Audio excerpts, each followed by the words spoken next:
Welcome back to the stage, Matt Tullman. He's the CEO of Merchant Mechanics. Matt's worn many hats today. He's been conference chair, title sponsor, tracks chair, now inspirational speaker and juggler. I don't know if he knows that yet, but we're going to ask him to do a little juggling routine. So Matt, we want to welcome you back. A little warm round of applause here.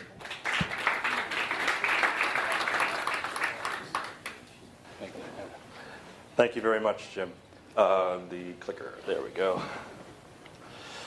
So we've talked an awful lot today about a lot of different technologies, a lot of different methods, a lot of different approaches to bringing methods together, a lot of different challenges that the client side faces in terms of addressing the right questions and how to get buy-in from the various levels of stakeholders.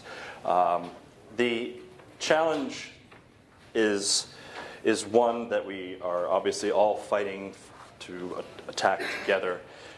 Merchant Mechanics got its start 15 years ago at another crossroads with the integration of quantitative behavior and automation of quantitative behavior as an augmentation to some of the then traditional methods. Those methods at that point were the same as they are these days, the focus groups. And did I just stop the presentation there? So what I'd like to talk a little bit about is the methods as they relate to the path to purchase. We spent an awful lot of time in this particular area, the consumer journey, the path to purchase. And what we found over our experiences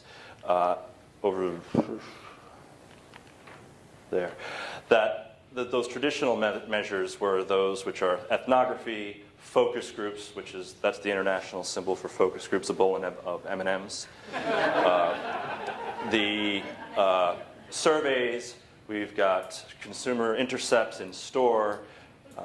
We've got internet tracking, a little bit obviously more recent shop-alongs, and conjoint analyses, things of that nature. Things we're used to seeing, the tools that we're used to applying in conjunction to arrive at insight.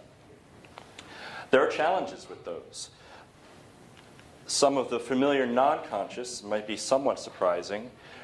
Behavior. Behavior is the original non-conscious measure. It is what many of the speakers today have, and panelists have drawn attention to, as being fundamentally important for the context of every other type of measure that we're introducing into the mix or have ever introduced to the mix.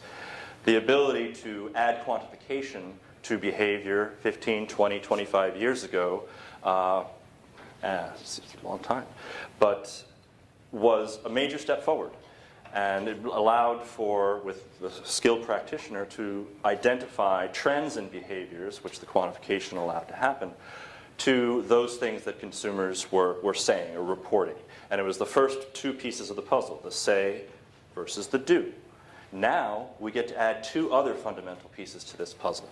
And the fundamental pieces there are the thinking and the feeling, the emotions, and the thought processes, understood through behavioral economic theories and principles, to understanding the differences between the reported feeling and the actual emotional content of associations. So elicitation techniques also have been another aspect that has been around for a while and was one of the first sort of implicit approaches at understanding some of the underlying motivations and factors, hopes and dreams that were underlying some of these behaviors and reported data. I mentioned the path to purchase because it's a good framework to understand a couple of things. You can't understand or shouldn't approach the integration of multiple methodologies without also examining how those pieces of information are intended to be used by the final organizations, the organizations that really need them to validate and evaluate those components that are meant to drive sales, meant to make money, meant to impact awareness, made to win hearts and minds. So along the path to purchase, there are three stages. I showed a slide briefly before.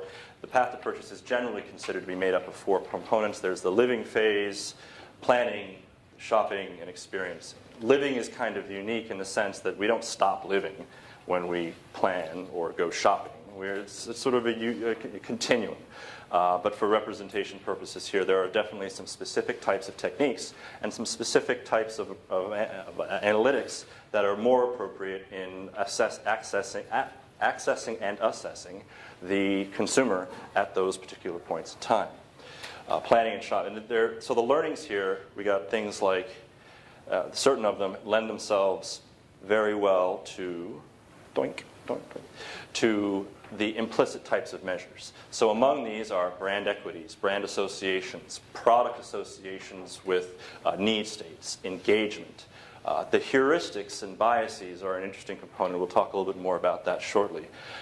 Purchase intent as a self-report versus some of the measures now that can be utilized to access or predict purchase intent without the actual statement of that intent.